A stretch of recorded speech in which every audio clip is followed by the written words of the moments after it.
Alright, so today working on a 2002 Nissan Altima alternator. The pulley had gone bad because it was completely jammed and it would not turn at all, so it was making a big rattling noise. I made another video showing you how to temporarily fix it, so I'm going to make another one.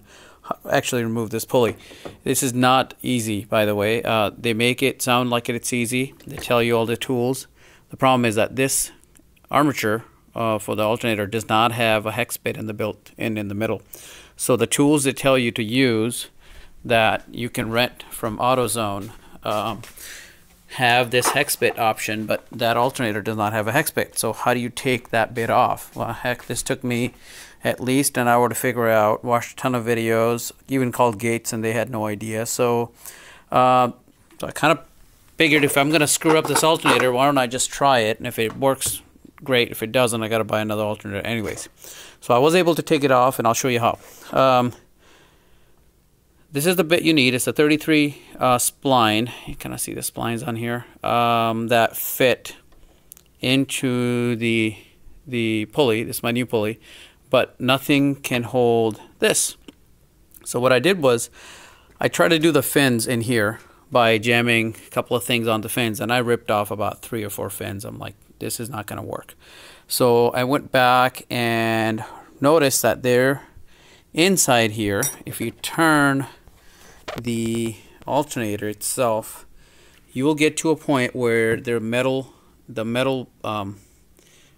like a metal disc that everything ties onto, has a slot cut into it right here. So, and nowhere else except a little portion between the big long bolt that you're going to take off and the little small bolt you're taking off.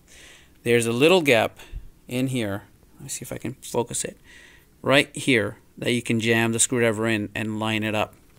And if you just do one, it's not going to work. You got to put both in here. So you put one in here and that locks it in place, and then you got to put something on a couple of fins that locks this, and then you need an impact.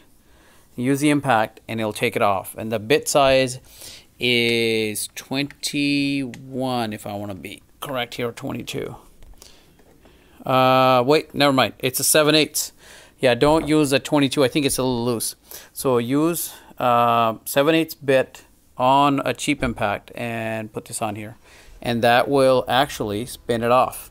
Now, my luck, if you don't, and this frees off, it's going to rip up your alternator, and you're going to need a new one anyway. So might as well try it, and if it works, then you're golden. So now I'm about to put the new one back on.